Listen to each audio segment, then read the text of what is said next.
नमस्कार,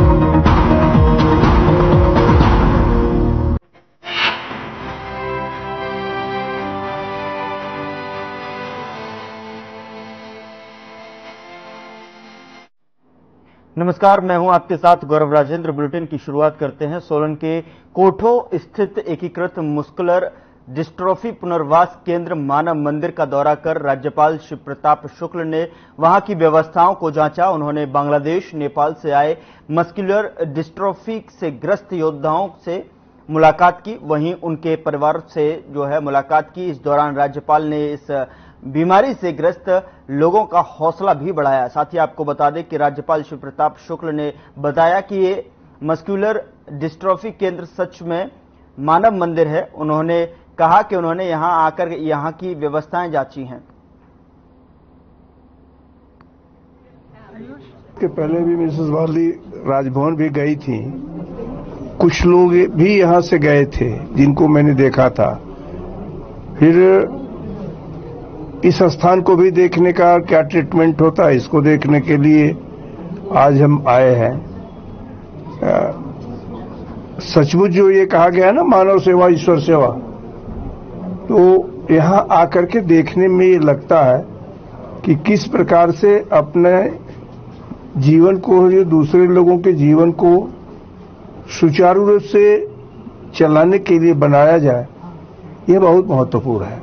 इसको यहां देख रहे हैं। सिर्फ फिजियोथेरेपी के अतिरिक्त और कोई चारा वो नहीं है, लेकिन फिर भी जो पूरी तौर पर कुछ नहीं कर सकते हैं, उनको भी अपना कुछ काम कर सकने लायक यहां बनाया जा रहा है।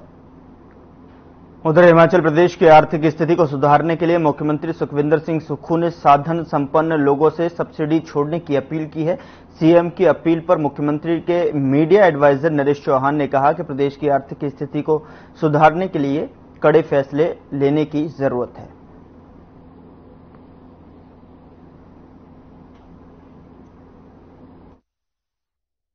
कि माननीय मुख्यमंत्री जी ने जो प्रयास किए हैं सरकार बनने के बाद, और उनकी जो एक इच्छा है कि जो प्रदेश की आर्थिक स्थिति है उसको सुधारने की आवश्यकता है, वो पहले दिन से इस बात को समझ रहे हैं। और ये बहुत आवश्यक है कि जिस प्रकार की आर्थिक स्थिति आज प्रदेश की है, कर्जों में डूबा हुआ है, आप कर्जे लेके प्रदेश को चलाने का जो मॉडल है उससे बाहर निकलने की जरूरत है। मुख्यमंत्री जी ने फिर से एक बार ये आग्रह किया कि जो लोग इनकम टैक्स पे करते हैं, साधन संपन्न जो। उधर बीजेपी प्रवक्ता विवेक शर्मा ने प्रदेश सरकार द्वारा डायलिसिस पर 3 माह की अवधि पर सवाल खड़ा करते हुए कहा कि आर्थिक डायलिसिस पर चल रही मित्रों की सरकार ने पूर्व की जयराम सरकार द्वारा जनता को समर्पित हिम केयर योजना के तहत 1 सितंबर 30 नवंबर तक हिम केयर कार्ड योजना के अंतर्गत डायलिसिस कराने वाले की अनुमति प्रदान की है। आर्थिक डायलिसिस पर चल रही मित्रों की सरकार ने पूर्व की जयराम सरकार द्वारा जनता को समर्पित हिम केयर योजना के तहत 1 सितंबर 2024 से 30 नवंबर 2024 तक हिम केयर कार्ड योजना के अंतर्गत डायलिसिस करवाने की अनुमति प्रदान की है। मानसिक बीमारी से ग्रसित सरकार बीमारियों में भी गंभीरता और आरक्षण की पात्रता ढूंढ रही है। चाटुकार सेवानिवृत्त अधिकारियों की तर्ज पर डायलिसिस प्रक्रिया को भी हिम केयर योजना में 3 माह की एक्सटेंशन दी गई है। सरकारों द्वारा योजनाएं राजनीतिक लाभ और हानि के गणित पर नहीं चलती, बल्कि आम जन के उत्थान, उनकी बेहतर जीवन शैली को समर्पित। उधर बिलासपुर में पूर्व मंत्री और कांग्रेस ठाकुर रामलाल ने नेता प्रतिपक्ष और पूर्व मुख्यमंत्री जयराम ठाकुर और मुख्य प्रवक्ता रणधीर शर्मा के बयान पर हैरानी व्यक्त करते हुए कहा कि आजादी के 77 वर्ष बाद बीजेपी नेताओं समेत पाक, जबकि हम सब को इस बात का पता है कि देश को स्वतंत्र किन परिस्थितियों और हालातों में मिली है, और साथ ही इस मुद्दे पर संसद में प्रमुख नेताओं द्वारा चर्चा हो चुकी है। बीजेपी नेताओं को नाथूराम गोडसे की विचारधारा को छोड़कर आगे आना चाहिए। वो जाने, तो मैं इतने कहना चाहता हूँ नेताओं को, कृपया करके आप मंडी पराड़ी गए कि नहीं गए? मैं गया कल शाम को, और जो आज बड़ी भारी बातें कर रहे हैं, पीछे उठा के ये नेशनल हाईवे, ये पुराने 4 लेन बन रही है, बड़े बड़े ब्रिज बन रहे हैं, बिहार में इतने पुल गिर गए। कल मैं देख के आया हमारे मंडी भराड़ी के साथ गोविंद सागर के ऊपर जो पुल बना है उसकी गुणवत्ता कहां चली गई मुझे बताओ। जो सरकार कहती है कि नहीं भ्रष्टाचार को बर्दाश्त नहीं करेंगे, बिना भ्रष्टाचार के पुल चला गया क्या? उधर कोलकाता में महिला चिकित्सक के साथ दुष्कर्म के बाद हत्या को लेकर पूरे देश में बवाल मचा हुआ है। आईजीएमसी शिमला ने भी डॉक्टर लगातार प्रदर्शन कर रहे हैं और ओपीडी ठप पड़ी है, साथ ही सर्जरी भी टल गई है।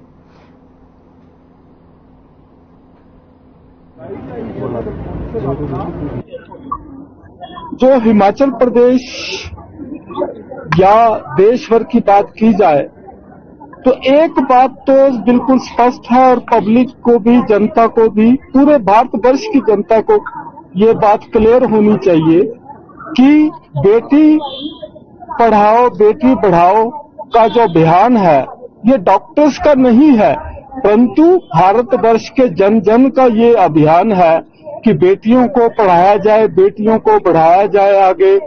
और ये जो नारा है ये डॉक्टर्स का नहीं है, ये पूरी ही जो भारतवर्ष की जनता है उनका नारा।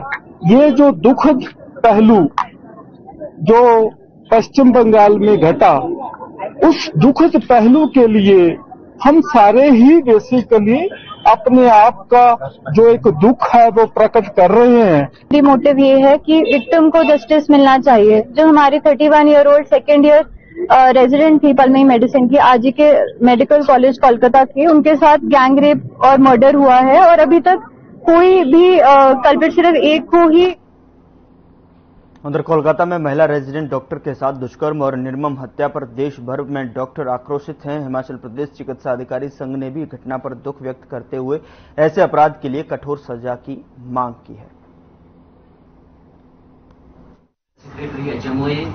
हमारी वार्ता रखी गई है वो है जो कोलकाता में हमारी रेजिडेंट डॉक्टर्स के साथ जो जघन्य अपराध हुआ वो बहुत ही दुखद और असहनीय है और उन्हें न्याय मिलना चाहिए।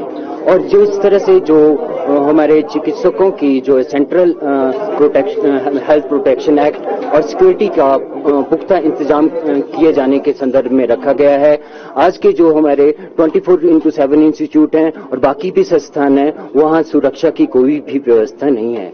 ऐसे में जो लेडी डॉक्टर हैं या जो स्टाफ नर्सेज हैं। उधर सरकार की बेरुखी पर हिमाचल प्रदेश सचिवालय सेवा और कर्मचारी महासंघ बिफर गया है। महासंघ के अध्यक्ष संजीव शर्मा ने मीडिया से बात करते हुए कहा कि हिमाचल में हर सरकार हिमाचल दिवस, स्वतंत्रता दिवस और दिवाली पर कर्मचारियों के लिए कोई न कोई घोषणा करती है। 150 पोस्टें मांगी थी कि 150 पोस्टें फर्स्ट फेज में भर दी जाए, लेकिन कैबिनेट ने वो भी 50 पोस्टें की। मतलब मैं ये भी कह देना चाहता हूं आपके माध्यम से, हम नहीं कहते हैं ठीक है सरकार जो कर रही है ओएसडी लगाए, जो चेयरमैन बनाओ, वाइस चेयरमैन बनाओ, सीपीएस बनाओ, हमारे को उससे नहीं मतलब, हमारे को मतलब है अपने हक से। हमारा हक है समय पे मिल जाना चाहिए। आप देखते हैं इससे पहले भी यहां पे मंत्री बैठते थे, 11 मंत्री बैठते थे, है ना, लेकिन यहां पे 2 मंत्री के लिए अलग से नई बिल्डिंग, अभी माननीय मुख्यमंत्री ने उसका इनॉग्रेशन नहीं किया, उसकी एडिशनल अल्ट्रेशन करने के लिए एक मंत्री ने 40-50 लाख की एडिशनल अल्ट्रेशन हो रही है। क्या जरूरत थी? 2 मंत्री आपके वहां बैठ रहे हैं। पहले तो निचली बिल्डिंग में मंत्री बैठते थे, ऐतिहासिक बिल्डिंग है वो, वहां बैठते हैं, लेकिन हमारा जो कर्मचारी। उधर सोलन जिला के अर्की का राज्य स्तरीय सायर मेला इस बार 16 से 18 सितंबर तक आयोजित किया जाएगा। इस राज्य स्तरीय 3 दिवसीय मेले को लेकर अर्की के विधायक और सरकार में मुख्य संसदीय सचिव संजय अवस्थी ने सोलन में अधिकारियों के साथ जिला स्तरीय बैठक की।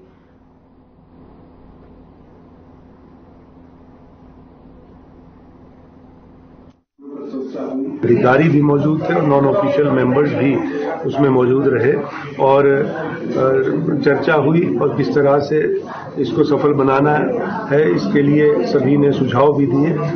और जैसा कि आपने कहा कि माननीय मुख्यमंत्री जी जो है यहाँ पर पिछले लगभग 8-10 साल से नहीं आ पाए हैं, तो इस बार हमारा ये प्रयास रहेगा कि माननीय मुख्यमंत्री इस मेले में की शुरुआत के लिए जो है वो बतौर मुख्य अतिथि यहाँ पर आए और माननीय राज्यपाल महोदय को भी मुख्य अतिथि के तौर पर।